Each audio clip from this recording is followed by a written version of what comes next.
It's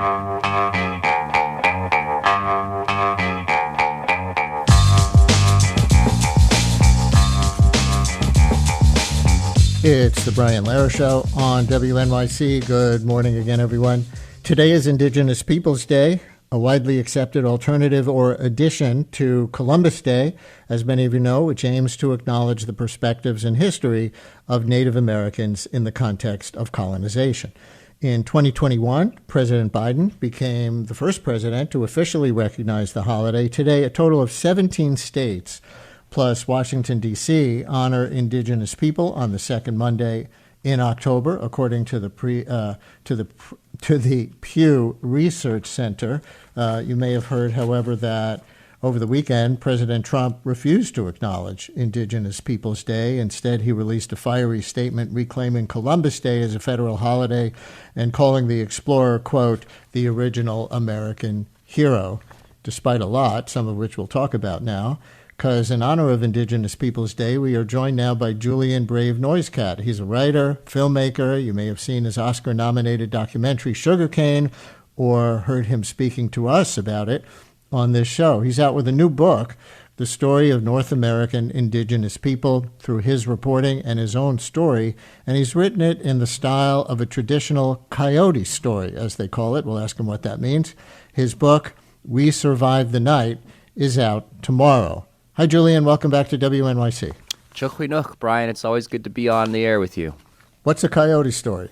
A coyote story is a traditional trickster narrative from my people's culture. It's about a forefather of ours called Coyote who was sent to the earth by Creator to set things in order. And while he did some good, he was often up to no good. So while he filled the rivers with salmon and populated the land with descendants, he used the salmon to marry into as many native villages along the rivers as he could because he was a bit of a womanizer. And then he abandoned all of his descendants because he was also a bit of a deadbeat dad. So he's kind of our account of why things are the way they are and why we are the way they are. And I would just add to all that you can't tell me that this is not a world still spun around by tricksters and their tricks. So Coyote is not a character, a made-up sort of paranormal character who Native Americans broadly revere, but rather use as a vehicle to understand the complexity of the world? Exactly, yes. He is both an ancestor and an example of how we are not supposed to be. At least that was part of the purpose of the stories for the kids. And at the same time, he is our account of transformation and what drives it and why it happens. So your book begins with an introduction to your family. Can you give us a bit of your background?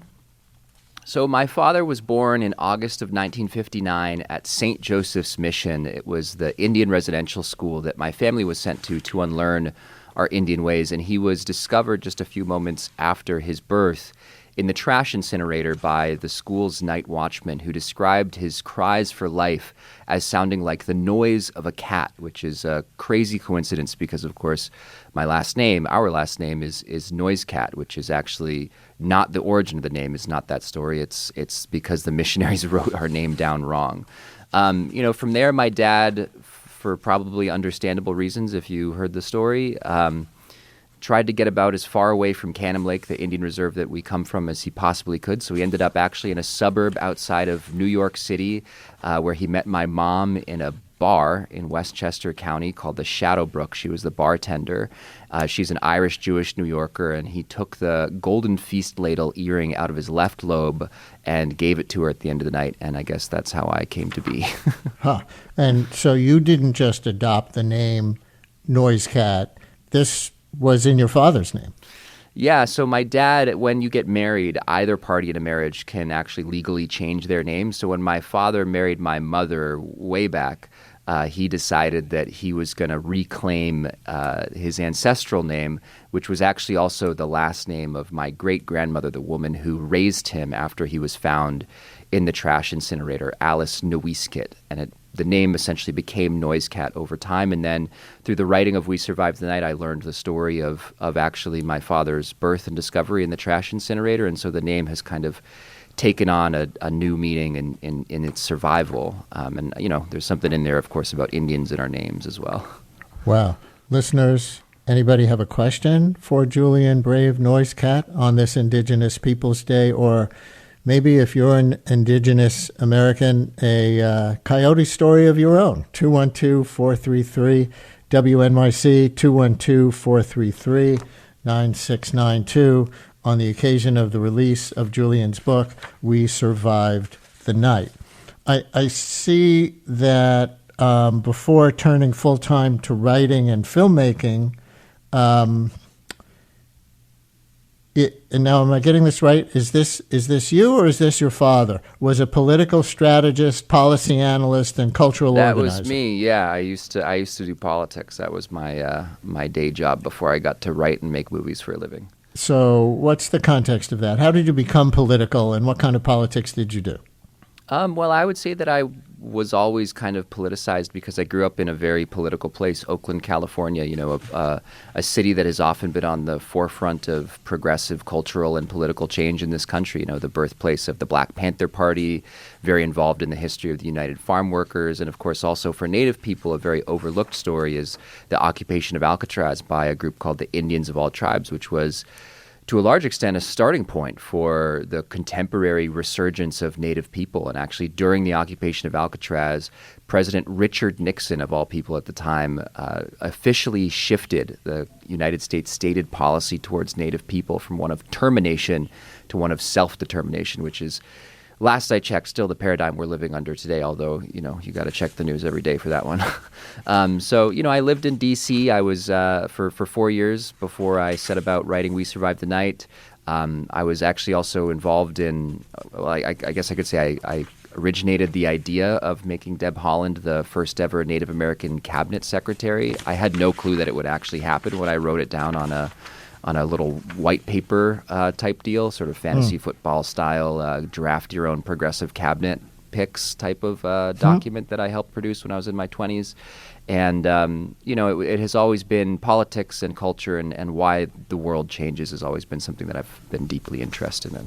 Yeah. And so Deb Haaland, the former member of Congress, who then went on to serve, I guess you might say, in the analogy you were giving us, she got through the brackets to get appointed as the 54th United States Secretary of the Interior under Biden, 2021 to the beginning of 2025.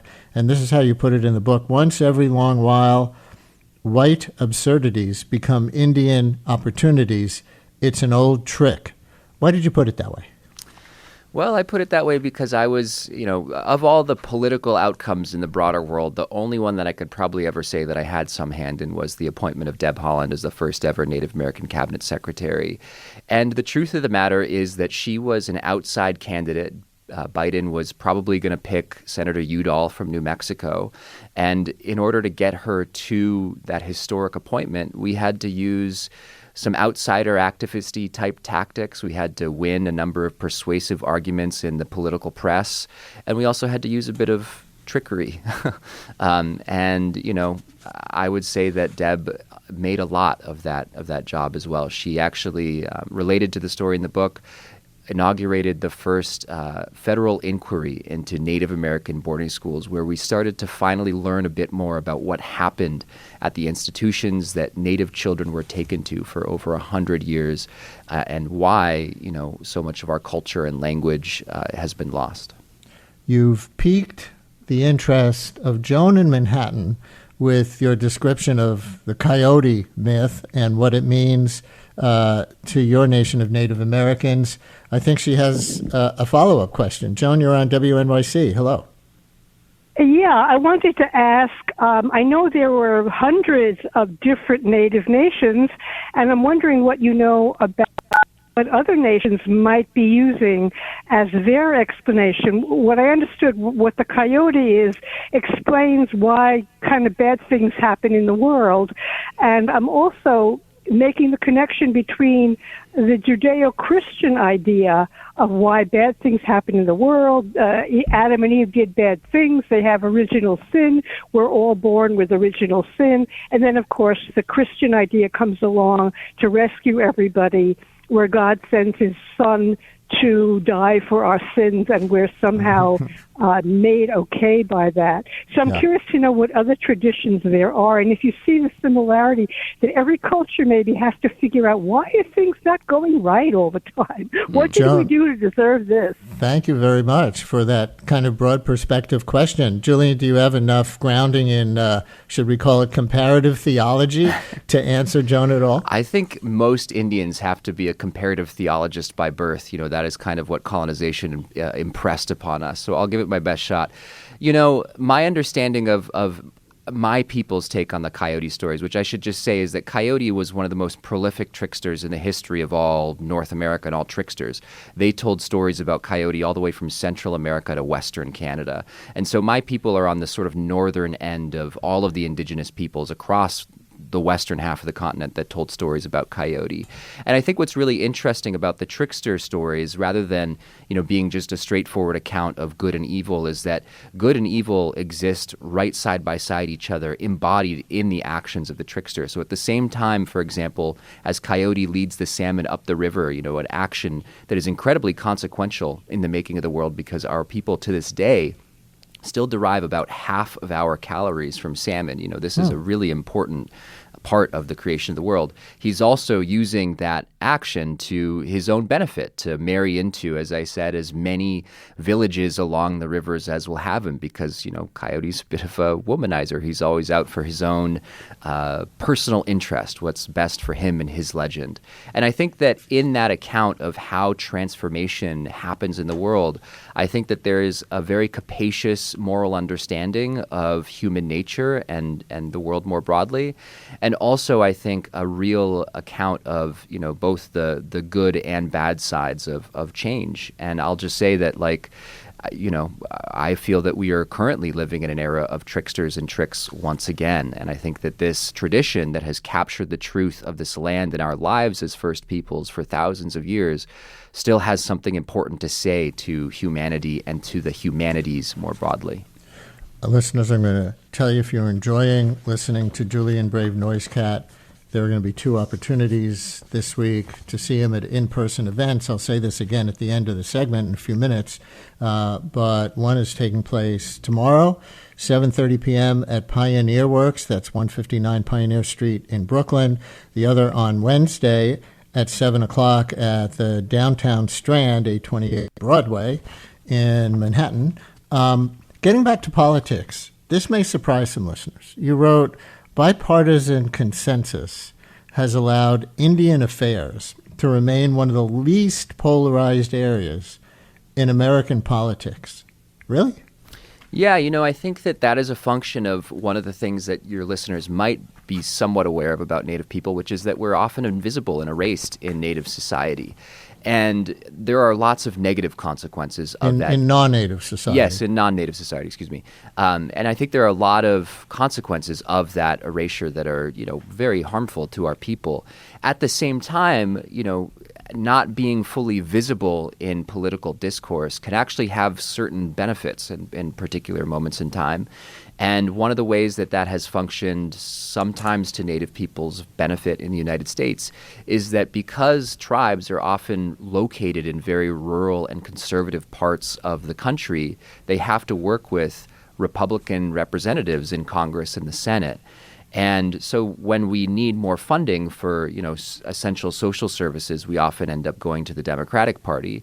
And then when we need a little bit more freedom from Uncle Sam, who we view as a colonizer, we tend to have a little bit of a common cause with the Republicans, who, you know, hate big government because they think that it's meddling in their ability to own guns and pay too much taxes or whatever. And this might really surprise people, that bipartisanship on Native issues isn't just limited to Congress. You wrote about how Trump-appointed Supreme Court Justice Neil Gorsuch wrote what is widely considered the most favorable majority decision for tribal treaty rights in at least a generation in the year 2020, the ruling in the case called McGirt versus Oklahoma. You want to remind everybody briefly what that was? So in 2020, there was a major Supreme Court case that acknowledged that a large swath of what is now the state of Oklahoma was actually still reservation land under the law, although it had not been recognized as such functionally for many, many decades. And what is interesting to me about that ruling in what's called the McGirt case is that a reading of the law that tends to have a very conservative bent that is used against abortion rights, that has been used against gay marriage, a sort of originalist take on the law, when you apply that to texts like treaties with the tribes who signed them with the federal government, giving them access to our lands in exchange for reservations and social services, it actually has a very favorable reading because the original text of those treaties, said a bunch of stuff that the United States government, as your listeners may be aware, went on to violate at every single turn. And so I guess what I find myself often interested in is not just sort of native stories, but the way that they illuminate parts of our shared American story in ways that you might not expect and see if you weren't paying attention closely to what's going on in Indian country. About the holiday, listener writes, "It is a terrible mistake to attempt to replace Columbus Day with Indigenous Peoples Day. Indigenous people should have their day, but not at the expense of Columbus Day and, by close extraction, Italian Americans." What do you say to that? It was coupling these two, the best way to give Indigenous people a day? I don't set the calendar for the country, and they don't usually let me pick holidays. So I'm not so sure about whether it should have been the same day or not the same day. What I can say is that I think that what we really are arguing about here is narrative and culture, and whose culture gets to be visible. And one thing that I find really fascinating about my own people's sort of take on our quote-unquote discovery by non-native people is we tell the story of the first white person to visit us, this fur trader named Simon Fraser, who made a very foolish decision in 1808 to try to take a couple canoes down the roaring Fraser River in what is now British Columbia, Canada, as actually the return of the trickster coyote, because it was a very foolish thing to do. It was the end of the spring melt, and so it was not only a deadly river to begin with, but also the most deadly time to attempt such an ascent of the river. But by the time also, Fraser reached the bottom reaches of that river, he basically had to resort to piracy because he'd run out of things to trade and wrecked all his canoes. And so he had to steal the canoe of a local chief in order to paddle all the way to what is now basically Vancouver. And then he got turned around and chased back up the river. And the journey was of no commercial use to his fur trading outfit. And I think that when you look at the way that these stories are narrated, here's my point, of the arrival of white people on this land, who we often saw as tricksters because, of course, they pulled off one of the greatest tricks in human history, stealing an entire continent from its first peoples. I think that you actually get to understand the story in new, illuminating, and I would also add sometimes entertaining ways. Last question, just 30 seconds. CBS News reported the other day many tribal leaders said they feared that during the government shutdown, that the Trump administration would use the shutdown to lay off federal workers responsible for ensuring that trust and treaty responsibilities are honored, unquote. Have you been in touch with either communities or anybody in Washington? Is this happening? It's important to point out that this country does have founding documents that matter, and it's not just the Constitution. The treaties with the more than 570 federally recognized tribes that gave this country its landmass are also founding documents, and I think that it's intensely hypocritical for us to selectively, choose to abide by, a very strict reading of the Second Amendment and then to cast aside the dozens of treaties that were signed with Native nations, which, put the United States into a federal obligation to provide them with social services, with education for taking their lands. Julian Brave Noisecat, writer, Oscar-nominated filmmaker, champion powwow dancer, I understand, and student of Salish art and history. His first book, We Survived the Night, is out tomorrow.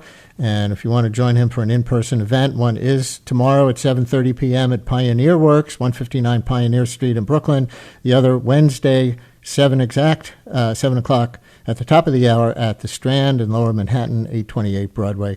Julian, thank you very much for joining us on Indigenous Peoples Day. Kuk's Gem, Brian. It's always a pleasure.